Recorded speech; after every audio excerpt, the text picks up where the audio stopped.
Please join me in welcoming back to the stage, Mr. Jim Rohn.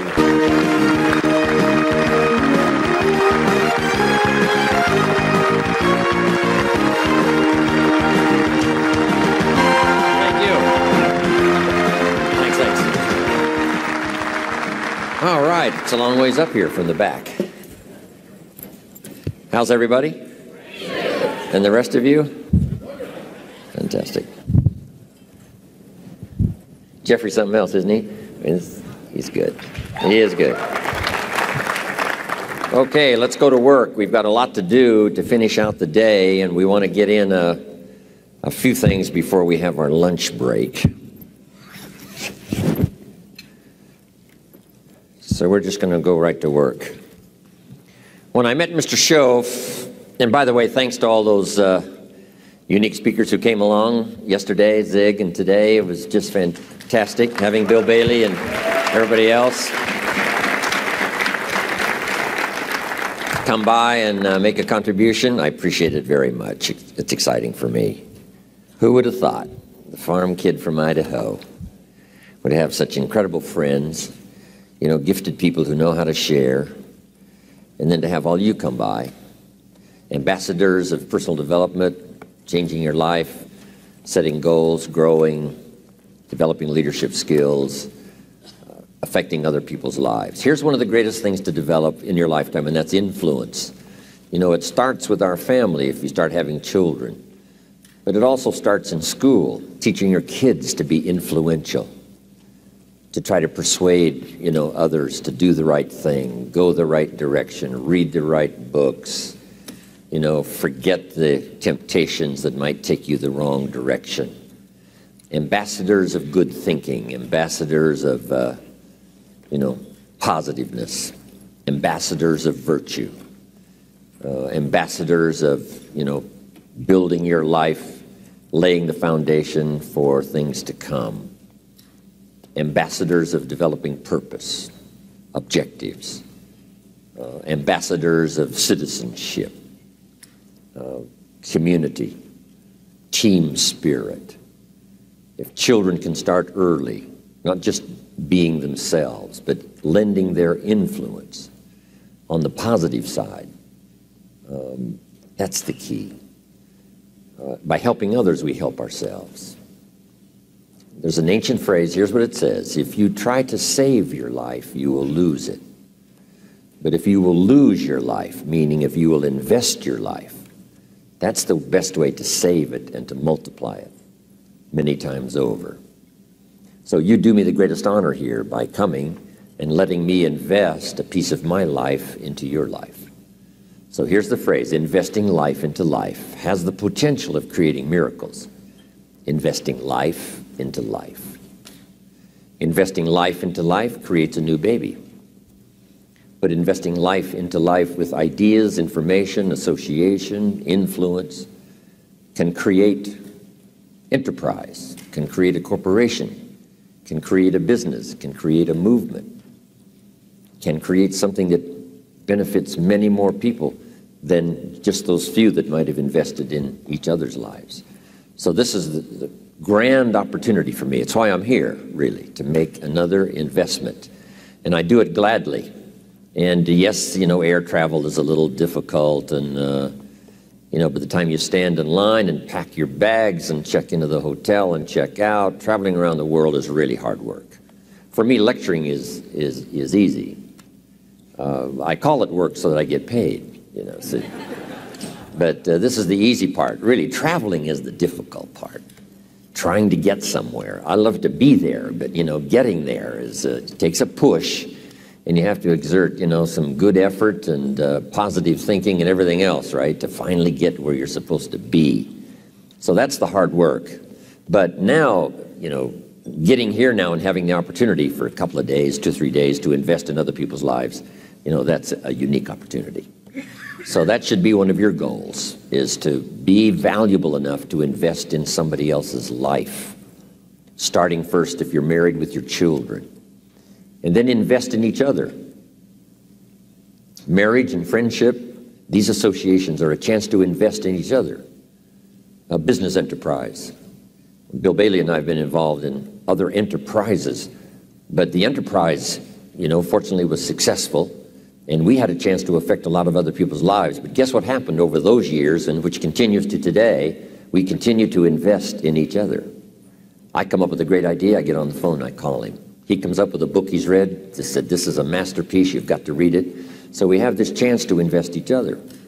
And while we walk the farm country of Kentucky, we invest in each other.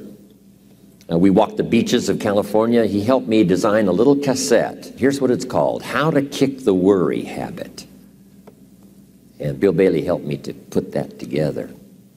We'd walk the beach, and he has a habit of grabbing your arm when you're walking and talking. So he would grab my arm until this one would get sore, and then we'd trade places so he could, grab the other arm for a while we're walking and talking. But a chance to contribute to each other.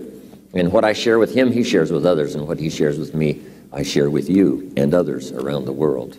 That contribution of sharing with each other, being influential, leadership, making a contribution to someone's life that no telling how far it may go from the time it starts.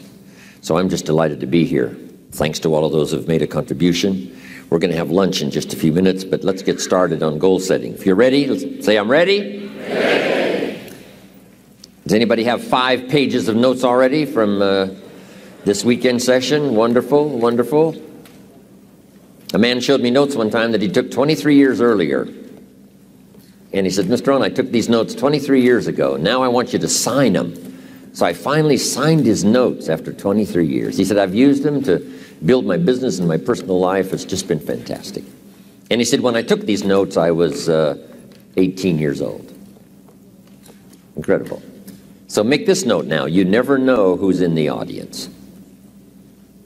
He was 18 years old, just a teenager. We shouldn't say just a teenager. Right? He was a teenager. So you don't know who's out there that's going to make an impact on the world, that's going to do extraordinary things. So here's what you must always do. Always be sincere and always do your best, no matter who you talk to, because you just don't know. All those years ago, in my audience in Orange County was young Tony Robbins, 17 years old, just a teenager. And he went to work for me the next day and joined one of my offices and worked for me 3.5 years. And finally, at about age 20, he ran one of my offices, helping to promote my seminars back there. Incredible, 17. So the man who had me sign his notes was 18. About the same time I met Tony, I was doing a seminar in Los Angeles, and in my audience was a young man, 19 years old. His name was Mark Hughes. And Mark Hughes started an incredible company called Herbalife. But these were teenagers now. Mark Hughes, 19, Tony Robbins, 17, the man whose notes I signed, 18. So it's incredible. You just don't know who's there ready or when the timing is right. And I've just hoped that this weekend was the right time for you. So it's a chance to never be the same again after this weekend, only by choice. By choice you can still go do the same old things. But if this weekend has touched you by what you've heard, the communication from several voices, it's been important. So jot this down. It takes more than one voice to help us to see, help us to think, help us to make decisions, help us to evaluate. It takes a variety of personalities, messages, points of view, the weight of experience. If it comes from several sources, it can be just incredibly valuable when you sum total it. And I'm just happy to be part of this sum total of good voices for the weekend. Okay, let's talk about setting goals. When I first met Earl Schoaf, not long after we had met each other, he asked me, Mr. Rohn, maybe here's one of the best ways I can help you. He said, let me see your current list of goals and let's go over them and talk about them. He said, I've got the experience. And he said, let's do it. And I said to him, I don't have a list. He said, wow, you don't have a list of your goals? I said, no. He said, well, if you don't have a list of your goals, he said, I can guess your bank balance within a few $100s, which he did. And I thought, isn't that something? Then I said to him, you mean if I had a list of goals, it would change my bank balance? He said, drastically. So that got my attention. And all those years ago, I learned how to set goals.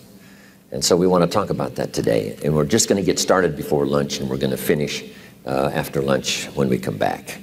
But now let's make these notes now on setting goals. The promise of the future is an awesome force.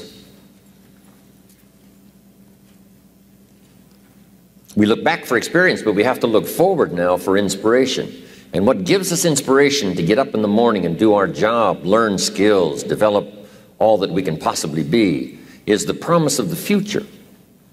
And it can be so powerful that it can overwhelm any adversary you might have, any difficulties you might have. Here's a key phrase: reasons make the difference in how your life works out. Reasons make the difference in your appetite and zest for taking on the challenge, doing the job, becoming successful. Mr. Schoaf said, if you have enough reasons, you can do the most incredible things. You can get through the most difficult day. You can overcome the most unbelievable challenges if you have enough reasons. And so he said to me, if you haven't got a list of your goals, Mr. Rohn, it's probably because you don't have enough reasons. He said, I'm sure since I've met you, you have enough intelligence. And he said, you have enough good health. And he said, you have, you know, all of those things working for you. But here's what you must work on now is to have enough reasons. Looking into the future, developing reasons. Okay. So now make these notes. We're primarily affected by 5 things. Number 1 is the environment, the political environment, the social environment, the physical environment. Whatever surrounds us affects us. The city, the country, the countryside, the village, the office, the people. We're constantly affected and shaped by our reaction and decision making. A lot of it depends on the environment. And for the physical environment, we all need to pay attention to that. Make every contribution you can. It's one little small planet. Remember those first pictures from space, looking back on Earth? It looked so fragile. It looked so small. We thought, wow, so many people live there. How can that be? We must take care of it. It's, you know, right now, it's the only planet we got. Do everything we can. My mama taught me those little things, right? Pick up, don't leave your trash. You know, a little thing like, I remember I got a toothpick once at the cafe, and I took the little cellophane off the toothpick and I just dropped it on the floor. Mama said, no, you wouldn't do that at home. I thought, wow. She said, just put it in your pocket. And then when you get home, you put it in the trash. And somebody said, well, what difference does that make? You know, the little cellophane on the toothpick.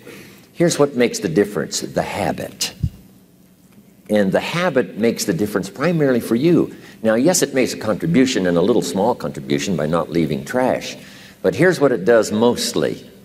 Give you the incredible feeling of self-worth because you have good habits. That's the deal. The habit of turning out the lights when you're finished with your hotel room. You leave the hotel room, turn out the lights. It just makes a small contribution, but what if everybody did it? I'm telling you, the energy requirements would be less. You say, well, the hotel gets the benefit. Hey, it doesn't matter to you who gets the benefit. Guess what's the greatest benefit? Being a person of unique habits. Habits that not only, right, make you perform as far as skills are concerned, but habits that make you feel good about yourself. And then sometimes we get the question, why do it? And I got the best answer to that. Why not do it? If it's so easy to do, why not do all the easy things that make a contribution? And who knows what the total contribution could be if we all did it. But even if everybody doesn't, if you do it, and if I do it, it just makes us better human beings. It makes us feel better about ourselves. And if I know you do it, it makes me feel better about you. And if you know I do it, I think it makes you feel better about me. Say, wow, this man was taught some good things when he was growing up. I did a little television series not long ago, and here was the title of the talk, Things My Mother Taught Me. It was kind of interesting. My mother taught me, always eat before you go to the banquet, so you won't appear hungry when you get there. And then you can do which is most important, and that's to socialize. So rather than go to the banquet to make up for, a meal you haven't had, and eating everything in sight, not having any time to socialize and mingle with the people, Mama said, always eat before you go to the banquet. Wow, that's really good advice. Little things she taught me. Mama said what? Sit up straight? The reason she said that is because she had a vision of me sitting up straight, shoulders back, right? Chin down, look up, look everyone in the eye, good posture, right? Feel good about yourself, other people feel good about you. Our parents' vision of who they wanted us to be gave us those little tips. Who was it wrote the book, Everything I Needed to Know I Learned in Kindergarten? Thank you, please. Some countries of the world show unique respect. When I go to Mexico, I love to go to Mexico because they don't just say, hello, Jim Rohn. They say, hello, Mr. Jim Rohn. When they introduce me, they say, this is Mr. Jim Rohn. They don't say, this is Jim Rohn. It's just part of the custom. This is Mr. Jim Rohn. When I first came to the South, I remember just as a kid, and they said, yes, ma'am. Yes, sir. No, sir. I mean, where I was raised, we really didn't do that. But I think the more the South did it, the more it caught on, and now I'm beginning to hear that in a lot more places than just the South. Yes, ma'am. Yes, sir. Things my mother taught me. Things we can all learn. Helps make our lives better, helps make the world better, helps make people feel good about themselves, feel good about us. Incredible. So the environment, whatever little thing you can think of that gives you pride and joy in doing to make the contribution. As small as it may seem, you make it for what it does to the environment, for the people. But here's the biggest reason, for what it does for you.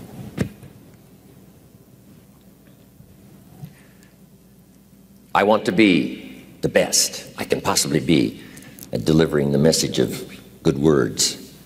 So we keep working on our skills to be the best we possibly can. Now let me get back now to setting goals. First, we're affected by the environment. Next, we're affected by events. Some events affect us all. Some affect the world regionally, nationally, or by the state or by the community. But some events affect us all. How many of you go back to the Cuban Missile Crisis? How many of you go back that far? Go ahead, admit it. This is okay. You're among friends here. Okay, quite a few of you. The Cuban Missile Crisis, that was an event that affected the whole world. It was unbelievable. U.S. government finally wakes up one day and finds out that Khrushchev's got his missiles on the way to Cuba, and the sites are already prepared. So Kennedy calls Khrushchev and says, Nikita, you cannot put your missiles in Cuba. And John Kennedy hadn't been president very long, so this was a unique occasion for the young president. Nikita Khrushchev says, young Kennedy, this is Nikita Khrushchev.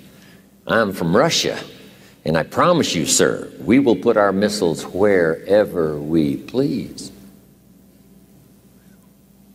Now people are starting to dig their bomb shelters, right, in the backyard. Things are starting to happen.